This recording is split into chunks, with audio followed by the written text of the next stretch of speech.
Olá, meu nome é Rita de Cássia Geraldes, sou supervisora de ensino da Diretoria de Ensino Região Centro.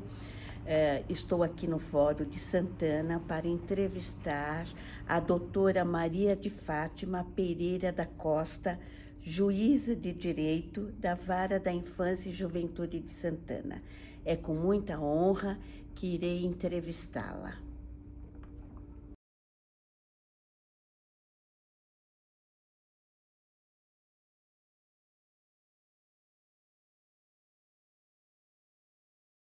Doutora Maria de Fátima, agora a senhora pode se apresentar, falar um pouquinho sobre a vara, sinta-se à vontade. Muito bem, meu nome é Maria de Fátima Pereira da Costa Silva, sou juíza titular aqui da Vara da Infância e Juventude, que chama do Foro Regional de Santana. Na verdade, chama Foro Regional de Santana, mas abrange toda a região norte, né? A minha competência da área na infância desde que a gente atravessa o Rio Tietê para cá, para a região norte, até a Serra da Cantareira, encosta lá na Serra da Cantareira, e também de Guarulhos até metade da Brasilândia. E por quê? Por que invade a minha competência da Vara da Infância, invade metade da Brasilândia? Porque a Freguesia do Ó, o Foro Regional da Freguesia do Ó, não tem Vara da Infância. Então, eu divido com a Lapa a competência da infância relativa ao Foro Regional de Freguesia do Ó. Então, a nossa competência é muito grande, 2.200.000 habitantes, né? Como na minha trajetória, eu trabalho há muitos anos na área da infância e juventude, né? Desde 1998, quer dizer, ou seja, 27 anos mais ou menos. E por que isso? Primeiro, eu trabalhei durante muitos anos com a socioeducação, que são exatamente os adolescentes que acabam entrando em conflito com a lei, né? E nós temos, então, como a gente chama hoje, são aplicadas medidas socioeducativas e a gente chama, então, de socioeducação. Lá eu trabalhei até 2012, quando eu fui convidada e fiquei na corregedoria, assessorando tanto a corregedoria como a presidência por 4 anos, e depois assumi aqui na Vara da Infância e Juventude da região norte, do Fórum Regional de Santana, assumi a Vara da Infância. E o que a gente julga aqui, né? Qual é a matéria? O que a gente aqui nós julgamos? Essa é uma vara na capital, a competência ela é separada, ela não é uma vara da infância onde tudo é julgado no mesmo local. Aqui nós julgamos nos foros regionais as medidas de proteção em relação à criança e adolescente. Por quê? Os adolescentes que entram em conflito com a lei, a socioeducação é em outro local, nas varas especiais, né, da capital, que ficavam no Brás, no prédio lá no Brás, na Rua Piratininga, e hoje ficam na Barra Funda, né? Lá elas estão. Então aqui, essa vara é uma vara que atinge, como eu falei, a região norte e que atende o quê? As medidas de proteção. E quais são essas medidas de proteção? As medidas que estão previstas exatamente no Estatuto da Criança e Adolescente. A criança e adolescente hoje, depois da promulgação da Constituição de 88 e também do ECA, elas são sujeitos de direito. Na verdade, não é uma coisa que você pega aqui e põe ali, são sujeitos de direitos. E a gente sempre prima por quê? Pelo melhor interesse da criança e do adolescente como pessoa em desenvolvimento que merece proteção integral. É a famosa doutrina da proteção integral. Eu acho muito interessante sempre ressaltar que a única passagem da Constituição Federal que se fala em prioridade absoluta é quando se fala de criança e adolescente. Então, nessa vara, nós julgamos o quê? As medidas de proteção, nós temos os casos, por exemplo, de pedido de aplicação de medidas de proteção para acolhimento, para afastamento da família, para necessidade de ir para um serviço de acolhimento, que antigamente se chamavam os abrigos, não é verdade? E também nós temos as ações de destituição do poder familiar, sempre o que determina a lei, que sempre a gente deve tentar que a criança e o adolescente volte para a família, né? A gente só pensa em adoção quando esgotados tudo que é possível com a família extensa.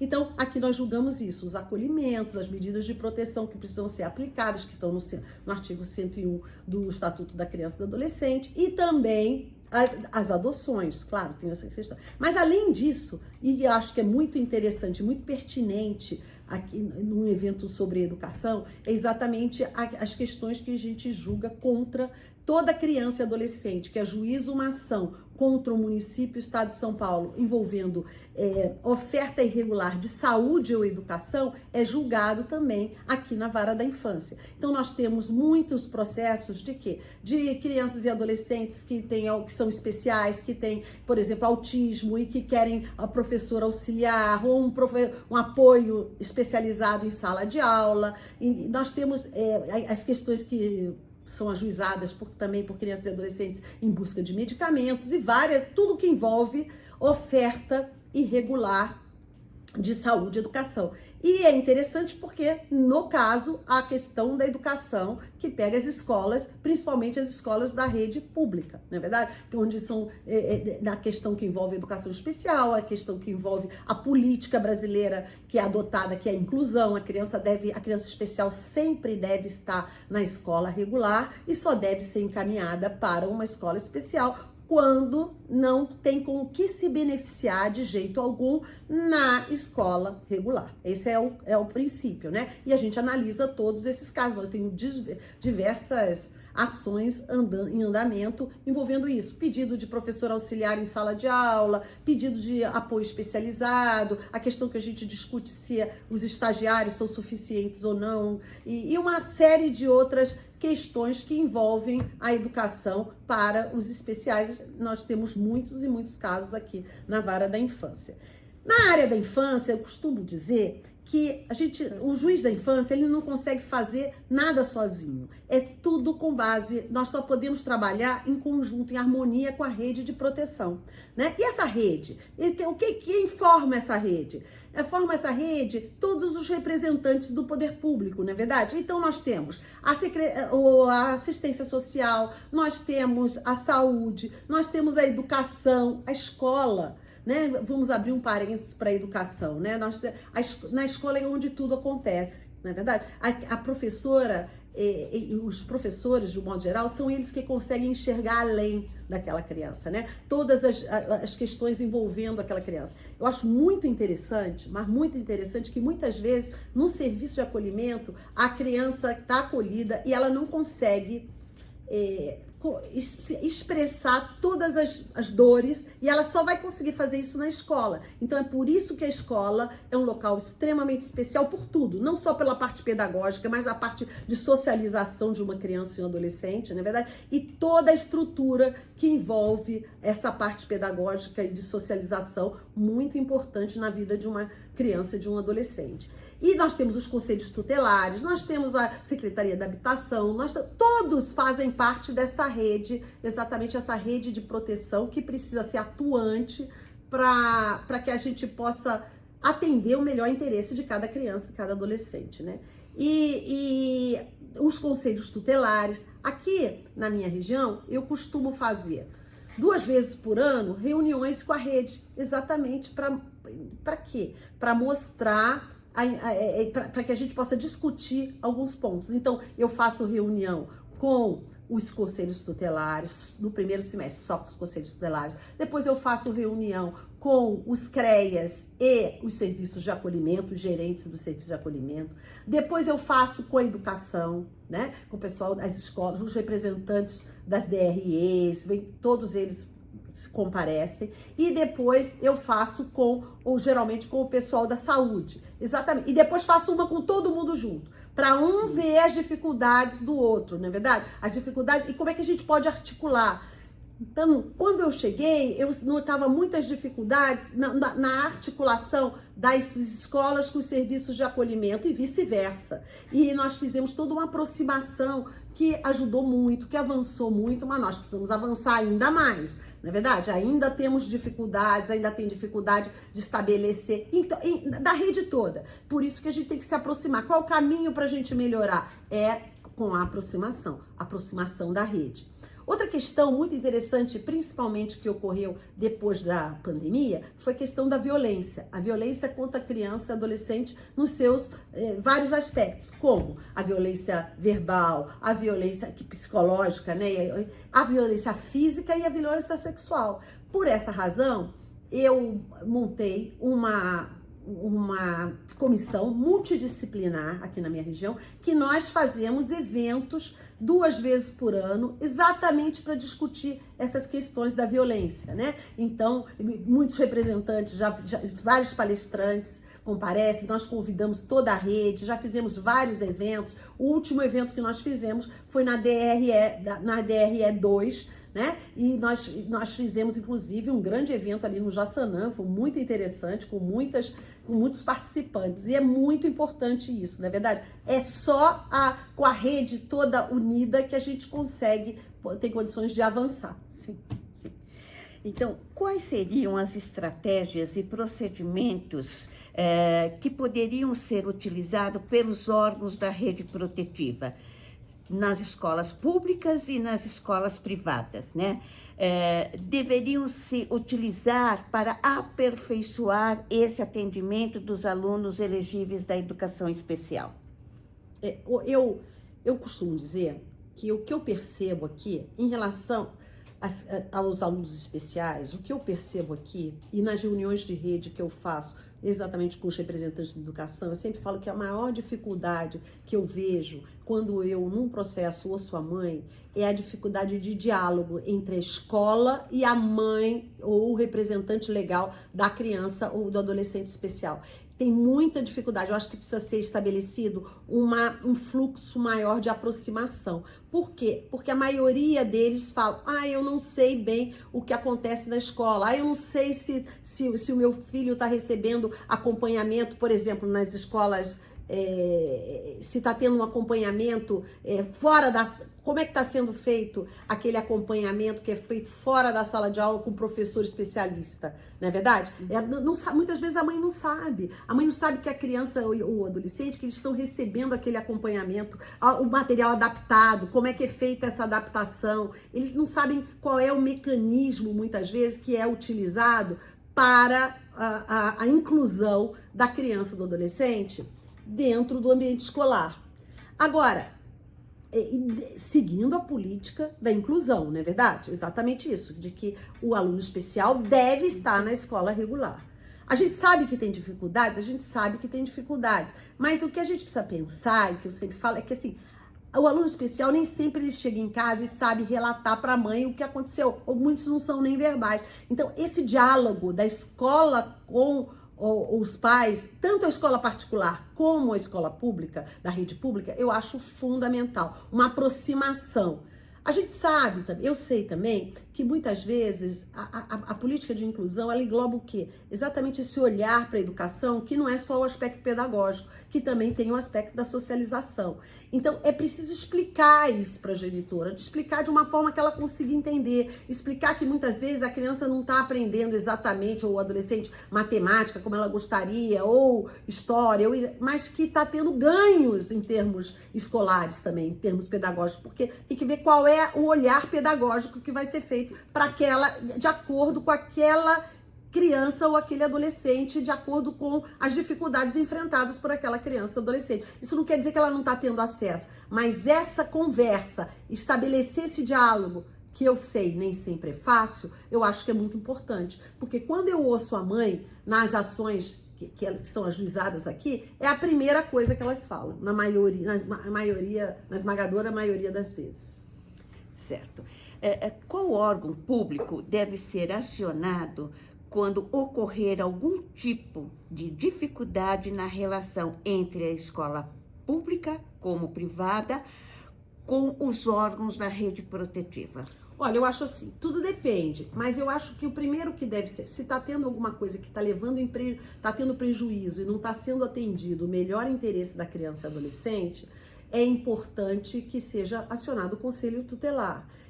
As escolas fazem muitas reclamações em relação aos conselhos tutelares, mas eu ouço os conselhos tutelares e também falo para os conselhos tutelares as reclamações, e quando a gente faz a reunião conjunta, também tem a troca, né? Então, assim, o que eu costumo dizer? Todo mundo tem dificuldade, mas o conselho tutelar precisa estar presente nesses casos, que eles vão poder dar os encaminhamentos necessários antes de uma eventual judicialização. O que a gente tem que evitar é a judicialização. Então, deve procurar o conselho tutelar, expor as questões, mas isso O que o Conselho Tutelar reclama muitas vezes? Que a escola, às vezes, não chama o Conselho Tutelar sem ter acionado os genitores antes. Então, é preciso realmente, primeiro, acionar a família, ver se esgotou todas aquelas questões, se foi estabelecida aquela conversa, como eu falei, e se a situação persiste, deve ser acionado o Conselho Tutelar. Às vezes são questões de falta, às vezes são questões vulneráveis, às vezes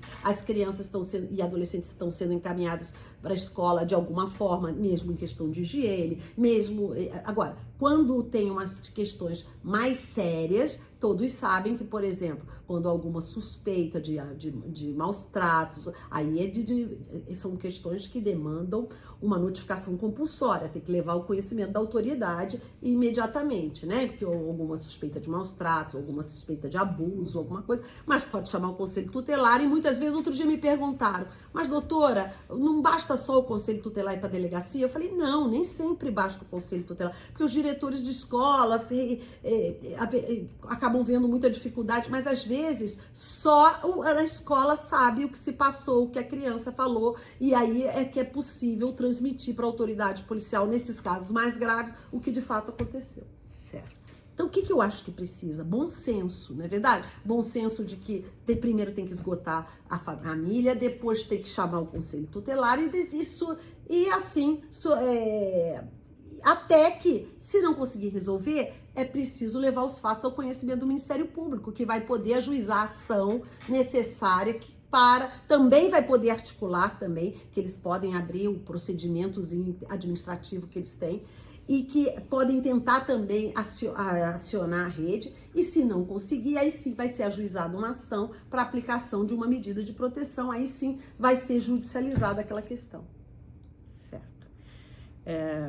Bom, acho que a senhora já respondeu todas as nossas dúvidas, né? Falando de cada órgão, da sua competência de cada órgão, mas a gente enfatiza bastante aquilo que a senhora já colocou, a questão de muitas vezes o Conselho Tutelar não ser um órgão tão suficiente quanto às reclamações das escolas, né? A gente percebe que muitas vezes as escolas encaminham todo o processo ao Conselho Tutelar, mas não se obtém uma resposta rápida. Então, se foi emitido, olha só, o que é importante?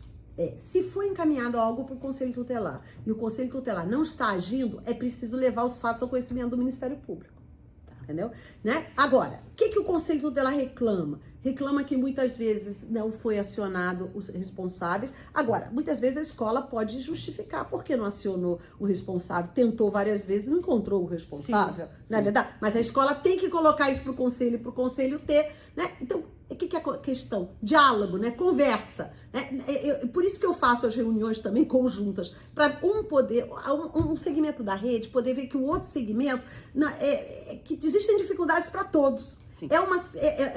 Não há nada mais complexo do que exatamente essas questões que envolvem crianças e adolescentes, né? Que estão com dificuldades. Então, é preciso o diálogo. Então, assim, a escola deve acionar o Conselho Tutelar.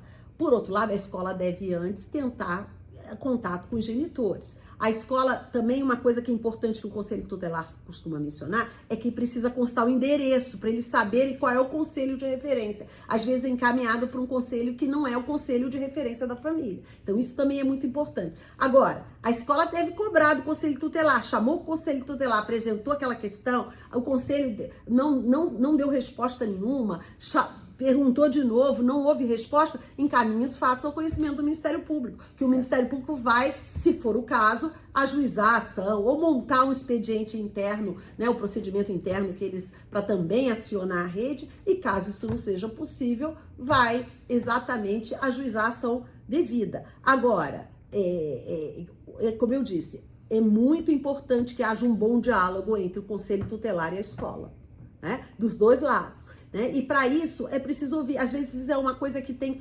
Eu ouço aqui muitas vezes, todos os representantes aqui dessa região norte, que é muito grande, tem lugares que a coisa flui muito bem, outros que não. E que eu percebo que é o quê? Uma questão de conversa.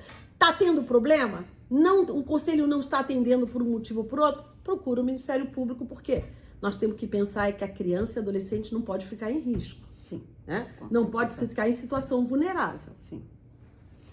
Então, tá bom. Agradecemos imensamente a sua participação. Não sei se a senhora gostaria de Eu que agradeço alguma coisa. Sim, né? Eu que agradeço imensamente o convite. Espero que vocês tenham um evento muito produtivo, com muito debate, e que a gente possa cada vez mais pensar nisso, na importância. A educação, eu não tenho nem palavras para falar da importância da educação diante de toda a rede de proteção, como eu falei, que é na escola. A escola é tudo, não é verdade? Na escola é onde tudo acontece, é onde tem o desenvolvimento, não só pedagógico, como também a socialização e todas as outras formas de incrementação do ser humano, não é verdade? De preparação do ser humano, ela é realmente feita na escola. Então, eu desejo a todos um excelente evento e posso dizer que aqui na Vara da Infância e Juventude de Santana eu estou à disposição para qualquer situação que vocês vislumbrem necessários. Muito obrigada. Nós aqui agradecemos e contamos sempre com a sua parceria em todos os momentos e muito obrigada. Muito obrigada. Obrigada a todos. Obrigada.